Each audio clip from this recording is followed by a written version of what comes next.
জামাতের নিবন্ধন না দিলে আপনি বাংলাদেশে কাকে নিয়ে নির্বাচন করবেন, কাদেরকে সহ আপনি রাজনীতি করবেন, বাংলাদেশের রাজনীতিতে কে সরকারি দল হবে আর কে বিরোধী দল হবে। তো নির্বাচনটা করতে হলেও তো এই গণতন্ত্রকে রক্ষা করতে হলে জামাতকে নিবন্ধন দেয়া এবং তাদেরকে সকল রাজনীতি করার অধিকার দেওয়ার বিকল্প কিচ্ছু নাই। আওয়ামী লীগ বাংলাদেশ থেকে চিরদিনের জন্য পালিয়ে গিয়েছে, এই দলটা কেউ টেনে আনার আর চেষ্টা করবেন না। বাংলাদেশের সরকারি দল, বিরোধী দল এবং রাজনৈতিক ভারসাম্যতা, গণতন্ত্র ফিরিয়ে আনতেই জামাতের নিবন্ধন দেওয়া অত্যন্ত ফরজ হয়ে দাঁড়িয়েছে, ফরজ এবং ফরজ। জামাতের নিবন্ধন ফিরে পেতে আগামীকালকের আপিল বিভাগের রায় রয়েছে, যেই রায়ের মধ্য দিয়ে নিশ্চিত করা হবে বাংলাদেশে জামাতে ইসলাম তাদের মার্কা ফিরে পাওয়া, নিবন্ধন ফিরে পাওয়া তথা আগামী নির্বাচনে অংশগ্রহণ করতে পারবে কি পারবে না। আপনারা জানেন, অত্যন্ত দুঃখের সাথে আমাকে বলতে হচ্ছে এই কথাটা এজন্য যে ফেসিবাদের আমলে নির্ণয়কৃত কোনো কিছুই বাংলাদেশে এতদিন থাকার কথা না। এই দেশে আওয়ামী লীগ যা করে গিয়েছে, যাকে আপনার বলেছে খুনি, বুঝতে হবে সে হচ্ছে সবচেয়ে ভালো। যাকে আপনার করেছে ফাঁসি, মনে করবেন পৃথিবীর সবচেয়ে ভালো মানুষ।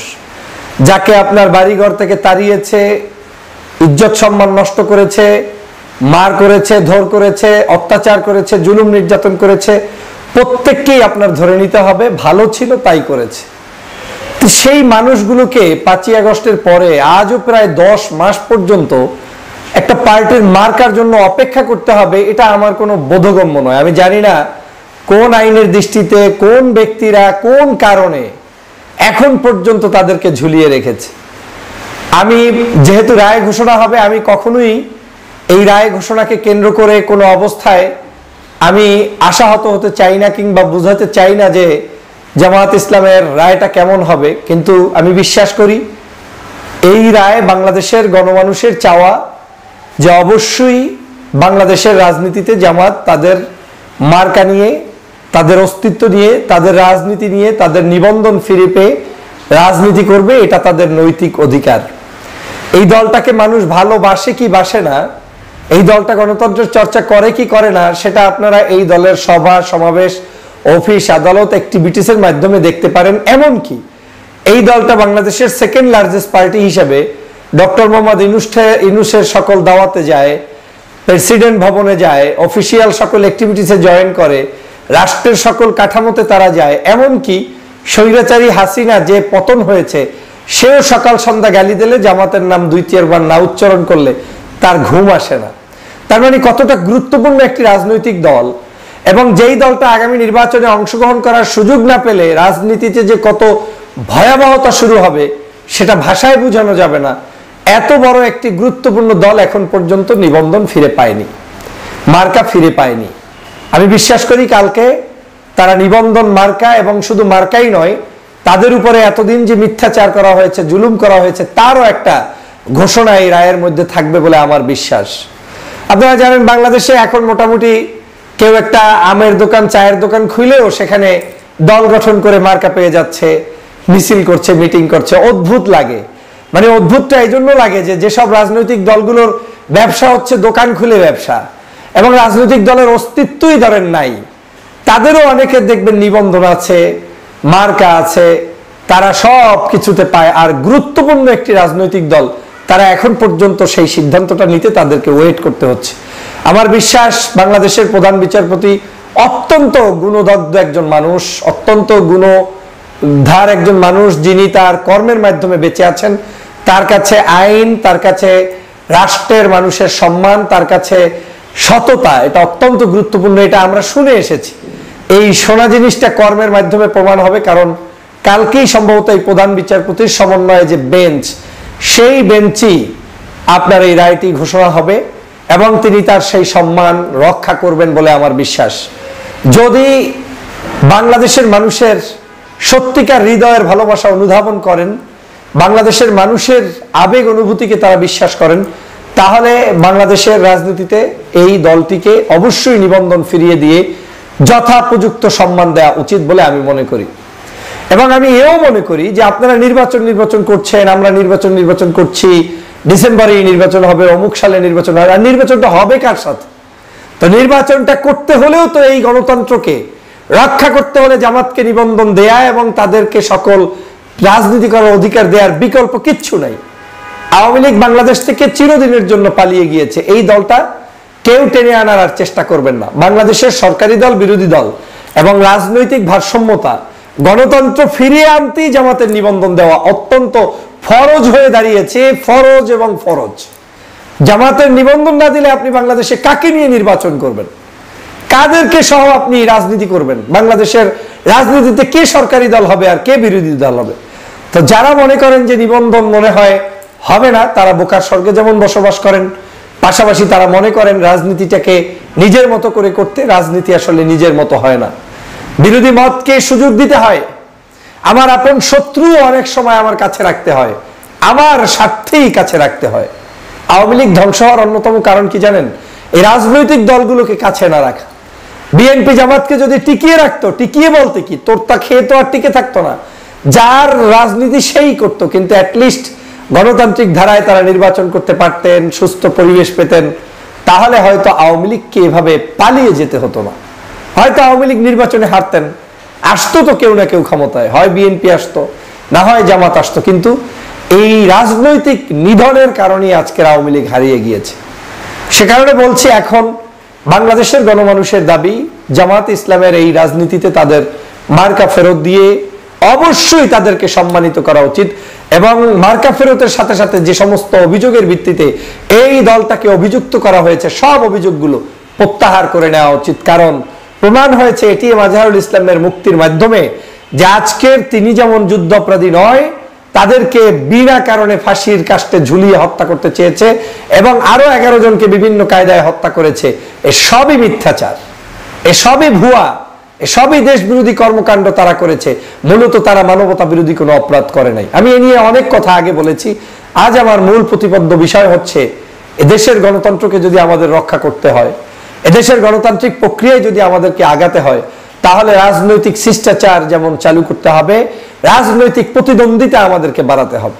কোন একটি দলের কাছে, কোন একটি গোষ্ঠীর কাছে আপনি জিম্মি হয়ে যান, সেটা এই দেশের গণতন্ত্রের জন্য কখনোই শুভকর নয়।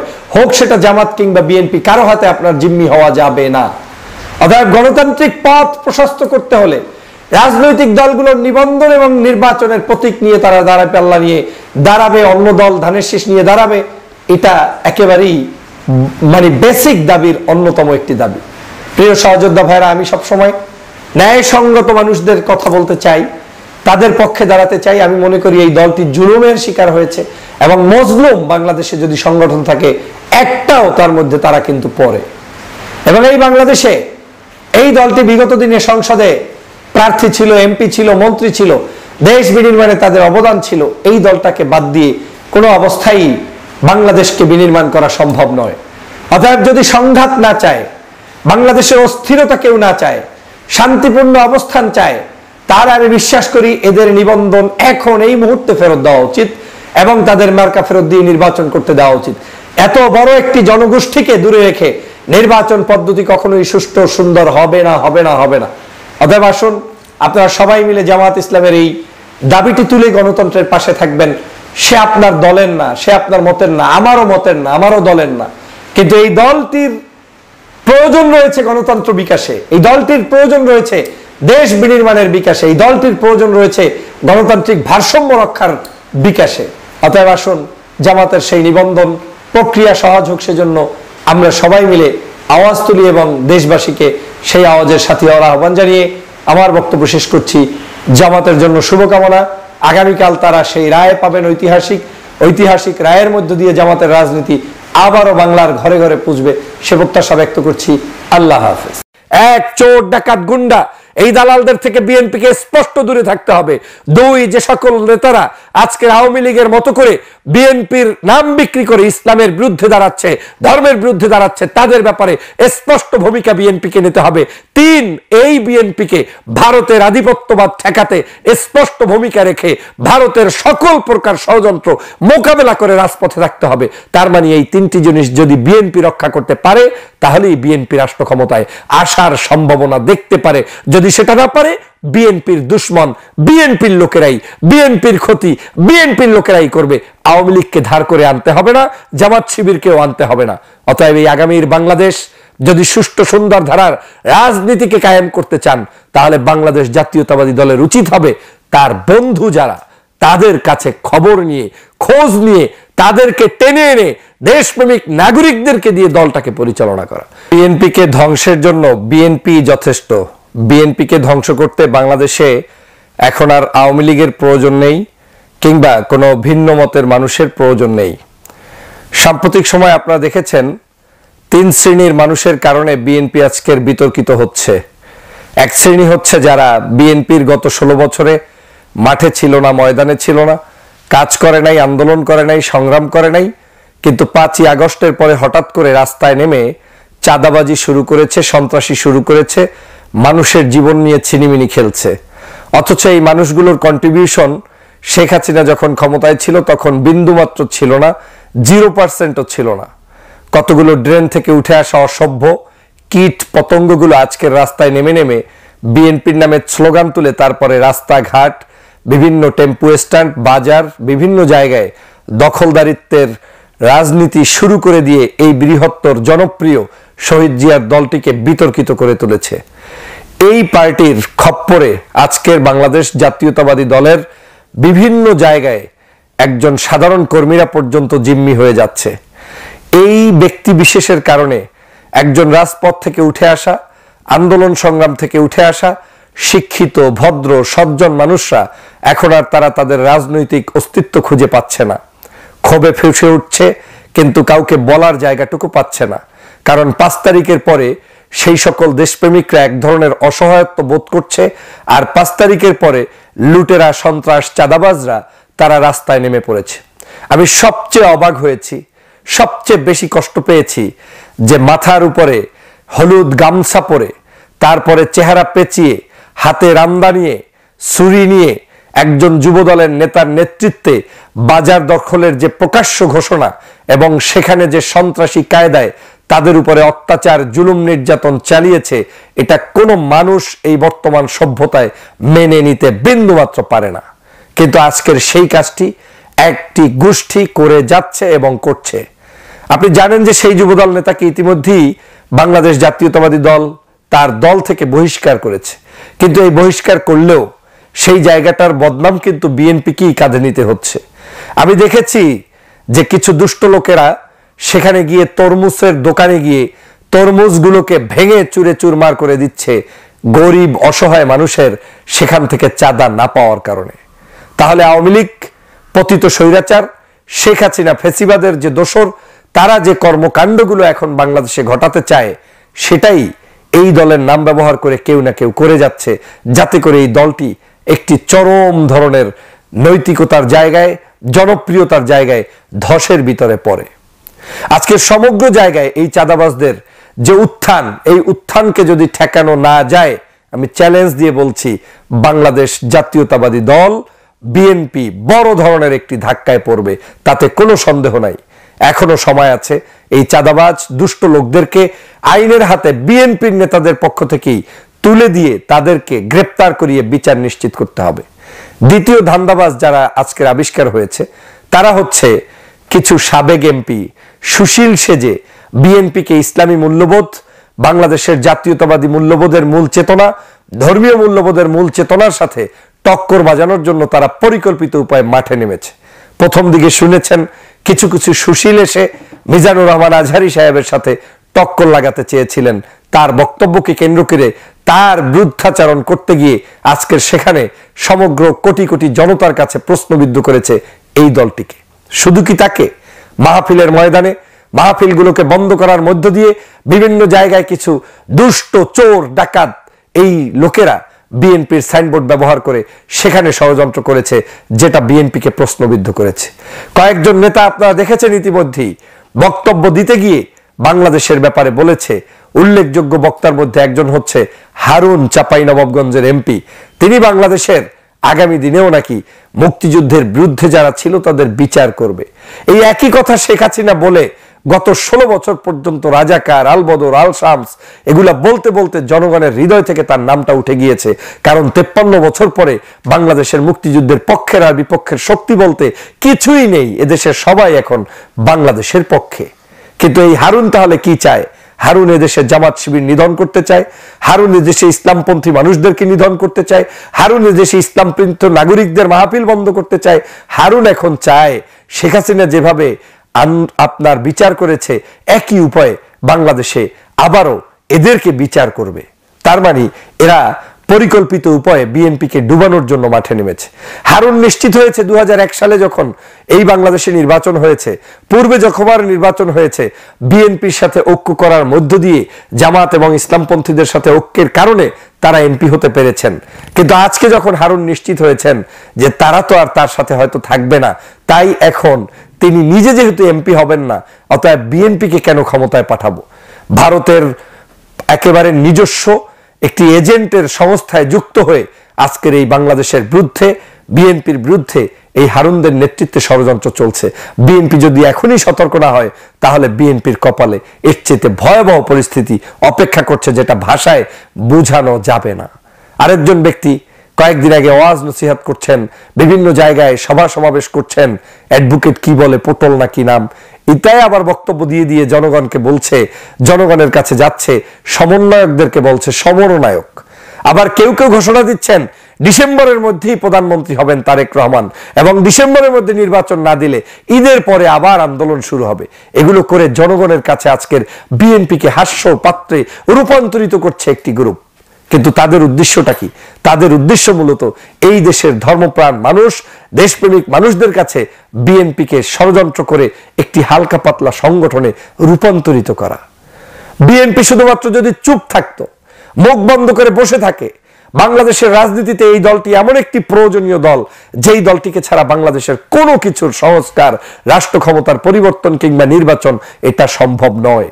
নির্যাতিত দলের মধ্যে তালিকা করলে বাংলাদেশের 1-2টি সংগঠনের মধ্যে উল্লেখযোগ্য সংগঠন বাংলাদেশ জাতীয়তাবাদী দল। জামাতের নেতাদেরকে যেমন ফাঁসি দিয়েছে, বিএনপির দেশনেত্রী বেগম খালেদা জিয়াকে আজকের জুলুম করে, অত্যাচার করে, বাড়ি থেকে বের করা থেকে শুরু করে সমগ্র জায়গায় তার উপরে যে স্টিমুলার চালিয়েছে, বাংলার মানুষ খালেদা জিয়ার প্রতি ভালোবাসায় সিক্ত। কিন্তু এই খালেদা জিয়াকে ভালোবেসেও জনগণ আজকে ভাবতে বাধ্য হচ্ছে যে বাংলাদেশে এই সকল দুষ্ট চক্রের লোকেরা বিএনপিকে কি তাহলে কিনে ফেলেছে, নিয়ে ফেলেছে, শেষ করে ফেলেছে। আজকের এই জায়গাটাতে বিএনপিকে চরমভাবে মূল্য দিতে হবে, এবং ব্যারিস্টার রুমিন ফারহানা সহ বিএনপির যারা নতুন করে রাস্তায় রাস্তায় বক্তব্য দিয়ে দলটিকে বিতর্কিত করছেন, ইসলামের সাথে সাংঘর্ষিক করে দিচ্ছেন, কেউ কেউ বলছেন যে এদেশে এখন নাচ গান বাদ্য এগুলা চলছে না, শুধু হুজুররা হেলিকপ্টারে চলছে, মাহফিল করছে, মজলিস চলছে, এই কথাগুলো বক্তব্য দিয়ে আপনি বিএনপির পরিচয় ধারণ করে আপনি বিএনপির ক্ষতি করছেন। বিএনপির এখন এই মুহূর্তে যারা সবচেয়ে বেশি সমালোচক, তারাই বিএনপির প্রকৃত বন্ধু। কারণ সমালোচনা ছাড়া কোনো ব্যক্তি, প্রতিষ্ঠান, দরবার কিংবা সংগঠন চলতে পারে না। কারণ আপনার সমালোচনা আপনি না শুনলে আপনি অতল গহরে নিমজ্জিত হবেন। আজকের বিএনপিকে এই দালালরা শুধুমাত্র বিতর্কিত করার জন্যই রাস্তায় নেমেছে। আবার নতুন করে মুক্তিযুদ্ধের ইস্যু, আবার নতুন করে রাজাকার ইস্যু, যেই একটি শব্দ উচ্চারণ করে শেখ হাসিনার সমস্ত দাম্ভিকতার পতন হয়েছে। বেগম রোকেয়া হল থেকে ছাত্রীরা মিছিল করে আওয়ামী লীগের পতন নিশ্চিত করেছে, সেই পথেই আবার বিএনপিকে হাঁটানোর জন্য কেউ কেউ নামছে। আরেকটি কারণ, দুটি কারণ বললাম, আরেকটি কারণ হচ্ছে বিএনপিকে কেউ কেউ অতি ভারত প্রেমী বানাতে চাচ্ছে। ভারতের আজকের দাসে পরিণত করার জন্য একটি পরিকল্পনা নিয়ে মাঠে নেমেছে। বাংলাদেশে আগামী দিনের রাষ্ট্র ক্ষমতার পরিবর্তনে ভারত আপনার কিছুই করতে পারবে না। 5ই আগস্ট যেমন ভারত কিছু করতে পারে নাই, চুপচাপ বসেছিল, আগামী দিনেও বাংলাদেশের রাজনীতিতে ভারতের কোনো প্রভাব থাকবে না, থাকতে পারবে না। কারণ দেশের জনগণ জেনজি, তারা তাদের সিদ্ধান্ত নিয়ে ফেলেছে, আমরা কারো আনুগত্য করতে গিয়ে আমার দেশের, আমার ধর্মের, আমার সমাজের, সংস্কৃতির কোনো পরিবর্তন করতে চাই না। অতএব যেই ভারত আমাদের 16 বছর শোষণ করেছে, অবৈধভাবে শেখ হাসিনাকে রাষ্ট্র ক্ষমতায় রেখেছে, সেই ভারত শুধুমাত্র তার স্বার্থের কারণে বিএনপিকে কাছে টানার চেষ্টা করছে, আর কিছুই না। কয়েকদিন পর গালের উপরে থাপ্পড় মেরে এই ভারতই আপনাকে গেড়ি ধাক্কা দিয়ে ক্ষমতার মস্তক থেকে তাড়িয়ে দিবে আপনি যদি ভারতের কথায় চলেন। বিএনপির এই 3টে টিপস যদি সে মানতে পারে তাহলে এই বিএনপি ক্ষমতায় আসতে পারবে। কিন্তু যদি এই 3টা টিপসের ব্যাপারে সতর্ক না হয়, উদার না হয় এবং সঠিক সিদ্ধান্ত নিতে না পারে, তাহলে বিএনপিকে রাষ্ট্র ক্ষমতায় আপনি না, আমি না, পৃথিবীর কেউ আনতে পারবে না। বাংলার মানুষকে ভুগিযুগি দিয়ে কোনো লাভ নেই। স্পষ্ট ধারণা পোষণ করতে হবে। এক, চোর ডাকাত গুন্ডা এই দালালদের থেকে বিএনপিকে স্পষ্ট দূরে থাকতে হবে। দুই, যে সকল নেতারা আজকের আওয়ামী লীগের মতো করে বিএনপির নাম বিক্রি করে ইসলামের বিরুদ্ধে দাঁড়াচ্ছে, ধর্মের বিরুদ্ধে দাঁড়াচ্ছে, তাদের ব্যাপারে স্পষ্ট ভূমিকা বিএনপিকে নিতে হবে। তিন, এই বিএনপিকে ভারতের আধিপত্যবাদ ঠেকাতে স্পষ্ট ভূমিকা রেখে ভারতের সকল প্রকার ষড়যন্ত্র মোকাবেলা করে রাজপথে রাখতে হবে। তার মানে এই তিনটি জিনিস যদি বিএনপি রক্ষা করতে পারে, তাহলেই বিএনপি রাষ্ট্র ক্ষমতায় আসার সম্ভাবনা দেখতে পারে। যদি সেটা না পারে, বিএনপির দুশ্মন, বিএনপির লোকেরাই, বিএনপির ক্ষতি বিএনপির লোকেরাই করবে। আওয়ামী লীগকে ধার করে আনতে হবে না, জামাত শিবিরকেও আনতে হবে না। অতএব এই আগামীর বাংলাদেশ যদি সুষ্ঠু সুন্দর ধারার রাজনীতিকে কায়েম করতে চান, তাহলে বাংলাদেশ জাতীয়তাবাদী দলের উচিত হবে তার বন্ধু যারা, তাদের কাছে খবর নিয়ে, খোঁজ নিয়ে, তাদেরকে টেনে এনে দেশপ্রেমিক নাগরিকদেরকে দিয়ে দলটাকে পরিচালনা করা। না করলে কিচ্ছু আসে যায় না। আমার কোনো ক্ষতি হবে না, আপনার কোনো ক্ষতি হবে না, কিন্তু এই বৃহত্তর বাংলাদেশের যে ক্ষতি হবে, এই দলটির যে ক্ষতি হবে, যেটা গত 16 বছর তারা অনুভব করতে পেরেছে। জিজ্ঞাসা করে দেখুন, আজকের যারা 17 বছর পর্যন্ত ফাঁসির ছেলে অবস্থান করে জীবন মৃত্যুর সন্ধিক্ষণে জীবন ছিল, সেই সকল বাবররা জানে কতটা আওয়ামী লীগ বিভৎস ছিল। দেশনেত্রী বেগম খালেদা জিয়া জানে কতটা আওয়ামী লীগ বিভৎস ছিল। আজকের জামাতের লোকগুলো জানে কতটা আওয়ামী লীগ বিভৎস ছিল। যাদের পরিবারে গুম হয়েছে, খুন হয়েছে, তারা জানে যে আওয়ামী লীগ কতটা বিভৎস ছিল। এই বিভৎস আওয়ামী লীগের চরিত্র ধারণ করে যারাই আগামীর বাংলাদেশকে গঠন করতে সামনের দিকে আগাবে, তাদের পথ আওয়ামী লীগের পথেই যাবে। আর যারা বিভৎস আওয়ামী লীগের পথের বিরুদ্ধাচারণ করে 5ই আগস্টের চেতনায় উজ্জীবিত হয়ে জুলাই বিপ্লবের চেতনাকে ধারণ করে ছাত্র, শিক্ষক, বর্তমান সুধী সমাজের দাবিকে মেনে নিয়ে পথ চলবে, তারাই আগামীর বাংলাদেশ গঠন করবে। আমার তো বিশ্বাস হচ্ছে আগামীর বাংলাদেশ এমনও হতে পারে নাম্বার কিংবা মার্কা ভিত্তিক নয়, বরং ব্যক্তি নির্ভর বাংলাদেশ গঠন হতে পারে। অতএব আমাদের দলগুলোর মধ্যে যদি ভালো ব্যক্তিগুলোকে রিক্রুট করতে পারেন, তাহলেই তারা রাষ্ট্র ক্ষমতার স্বপ্ন দেখতে পারে। না হয় এই দেশের জন্য কঠিন পরিস্থিতি অপেক্ষা করছে। প্রিয় বন্ধুরা আমার, আমি বিএনপির কোনো শত্রু নই, আমি বিএনপির একজন বন্ধু, এই দল করা একজন মানুষ। কেন আজকে আমাকে কথা বলতে হচ্ছে? এজন্যই বলতে হচ্ছে, চাঁদাবাজের দল তো বিএনপি না, সন্ত্রাসীর দল তো বিএনপি না, ধর্মবিরোধের দল তো বিএনপি না, শহীদ জিয়ার আদর্শ তো এটা না, খালেদা জিয়ার আদর্শ তো এটা না, তারেক রহমানের আদর্শ এটা না। তাহলে কারা এটা করছে? এটা করছে মহা পরিকল্পনা করে একটি গোষ্ঠী জাতীয় ঐক্য বিনষ্টের জন্য যেমন করছে, পাশাপাশি এই দলটাকে বিতর্কিত করে আওয়ামী লীগের সাথে অ্যাডজাস্ট করে দিচ্ছে। You are same like as Awami League and BNP. আপনি যখন আওয়ামী লীগ এবং বিএনপি সেম হয়ে যাবেন, তখন জনতা এই দুইটা দলকেই ড্রেনে নিক্ষিপ্ত করে নতুন কিছুকে জাতির সামনে নিয়ে আসবে। অতএব এখনো সময় আছে, জাতির কাছে স্পষ্ট হতে হবে আপনি কি চান, কেন চান। আপনার নেতাকর্মীগুলোকে এখনো মুখ সামলে কথা বলতে নির্দেশ দিতে হবে। চোর ডাকাতগুলোকে ডাইরেক্ট ধরে ধরে পুলিশের কাছে দিয়ে বলতে হবে ক্রস ফায়ার দিয়ে দাও, বলে বলে দিতে হবে জেলের মধ্যে নিয়ে যাও। তারপরে আপনার দলের মধ্য থেকে যারা ভারতের সাথে প্রেম করছে, ওদেরকে দল থেকে বহিষ্কার করে চিহ্নিত করতে হবে, এবং যারা ধর্ম নিয়ে অতিরিক্ত বাড়াবাড়ি কথা বলছে, তাদেরকে ডাইরেক্ট দল থেকে বহিষ্কার করতে হবে। মনে রাখবেন, হারুন কিংবা ওদের গোষ্ঠীর লোকেরা আপনার বিএনপিকে ক্ষমতায় আনবে না। বিএনপিকে ক্ষমতায় আনবে সাধারণ জনগণ, বিএনপিকে ক্ষমতায় আনবে শহীদ জিয়াউর রহমানের চিন্তাধারার মানুষের সেই রাজনীতি। অতএব এর বাহিরে গেলে ধ্বংস অনিবার্য। আশা করি বাংলার জনগণ যেমন বুঝতে সক্ষম, দলের নীতি নির্ধারণেও বুঝতে সক্ষম হবেন। আমার এই 3টি টিপস আপনি গ্রহণ করলে দল কল্যাণকর কাজে অংশগ্রহণ করতে পারবে। এই 3টি টিপস আপনি গ্রহণ না করলে আপনি ধ্বংস আপনিই হবেন। সবাইকে ধন্যবাদ। আল্লাহ হাফেজ।